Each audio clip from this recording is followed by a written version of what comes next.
I was thinking, you know, have some kids in the house playing a little video game. Yeah. But when you look on the screen, it's me Yeah, fighting some big dude, and you Yeah. see little energy bars and stuff at the bottom and all that, you know. Right. So it looks like a video Yeah, game. you do a but- remix video later and get that all you know. in, So yeah. like, I was definitely leaning towards that concept, and I was thinking like it'd be funny, just me against some huge, giant Goliath type dude, you know. And you know, I think it came out pretty good. Came out pretty good, you know. I knew that it'd definitely have that humor to it, and my strong point is my wit.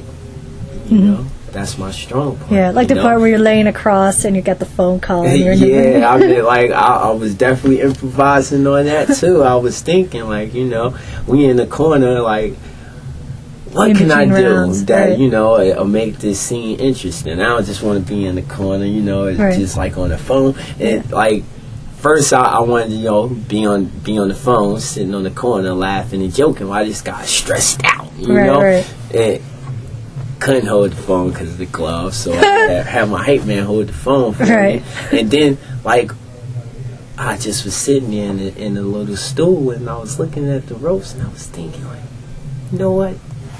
Right. And just threw my legs up there, you know, and linked on the phone. I'm just Right. smiling, talking on the phone, and the dude was filming it. Was like, I like that. I like that. Hold up. Stay just like that. Do that. Do that. You know. So it was just like a lot of that stuff was just freestyling too. Right. You know, Improvising. just on the scene. Like, all right, being that I ain't got the huge budget that I want to work with, like, I have to be creative. I have to make the creativity of the video the strong point of it. Right. You know? Right. Not like the special effects kind of. Or the girls, or a shitload of hot cars, and, you know. Well, you got a lot of Suzuki's running around on that. Yeah. I mean, like, you know, we did what we could as far as trying to implement some of these things. Yeah, a few girls in there, you know, a few cars, but like, what I liked the most about it was the creativity carries it.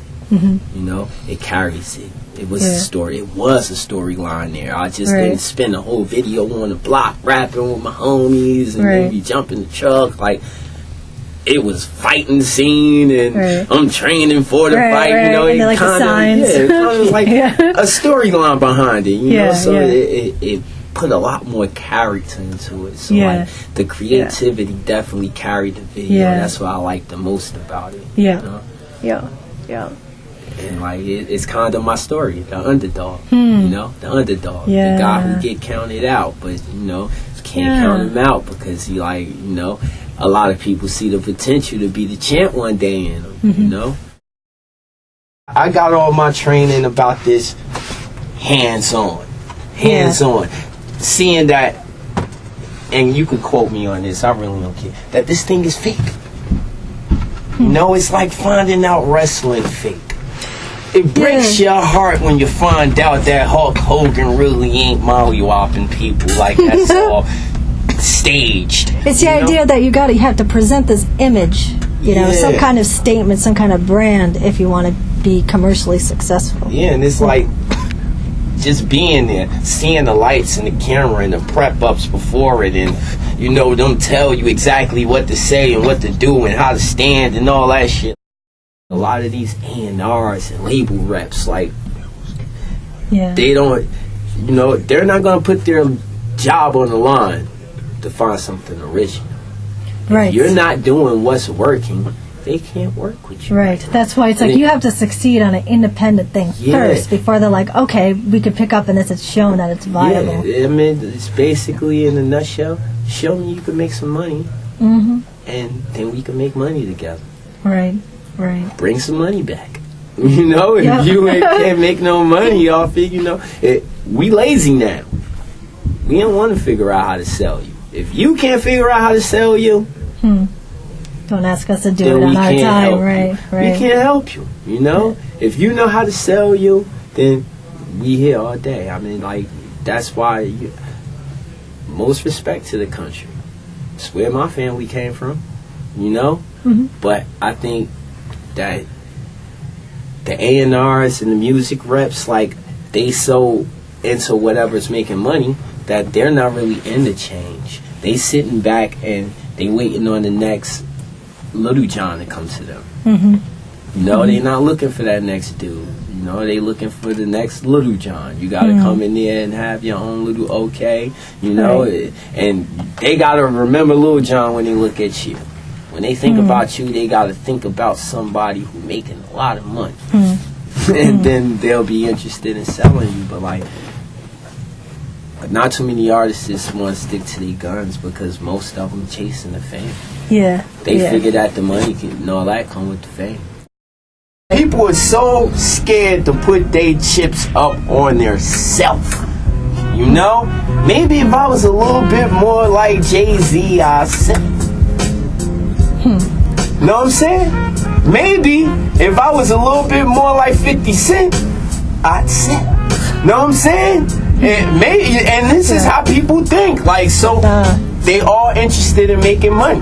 Yeah. You know, like it ain't no A&R positions and nothing like that. Right. It's a big music business. Music business is really a business. Right, you know? right. A lot the of people who they want to do the art, but they don't realize it's an industry as well. They want to make money because they learn their hip hop facts from MTV, BET, rap magazines. You can't learn enough from them sources to get a job in the hip hop industry, in the hip hop business. Right. You are a fan. You are a supporter. They making that stuff for you to spend your money. You know, they ain't making that stuff for you to find out how to do it too. Right, right. Now, they want you to try to come in and make some money off it so they can make some money off of you. That's why they making the band and got American Idol and all that. Shit, find more talent. Bring them on in. Let's make some money off them, you know? But, like, you know, they not teaching you how to make it in the music business. They teaching you how to make them some money. And if you make enough money, you keep them happy, they'll keep you around. Best thing is, like, learn something about this shit. Hip-hop was, like, discovered the same way America was discovered. No, that's an interesting way to put it. It was discovered the same way. You know, we borrowed it from the bebop singers and the country western. We borrowed a lot from the country western. It's like I watch little infomercials and, you know, they be trying to sell the country western albums, like the hits and stuff. And you hear them dudes like they was rapping, like over guitar strings. Big John had a home. His home was pretty big. Everybody in town know where Big John used to live. That's rapping. You know what I'm saying? Yeah, just a different tone, you know, a different rhythm with it. But that's rapping. It's like they're coming back to it, some of the Midwest beats and all the banjo. Rapping is like really like it adapted and took everything from everything. Rap is, that's why rap is the music, like the super music form, because it could match with anything. Right. You could throw a rap verse on anything. Right. R&B rhythm. I mean, like we were talking about before, you can add in a Japanese flute or an Indian tabla, and that's on main radio tracks now. You can, like, rap has been borrowed by all of these things. So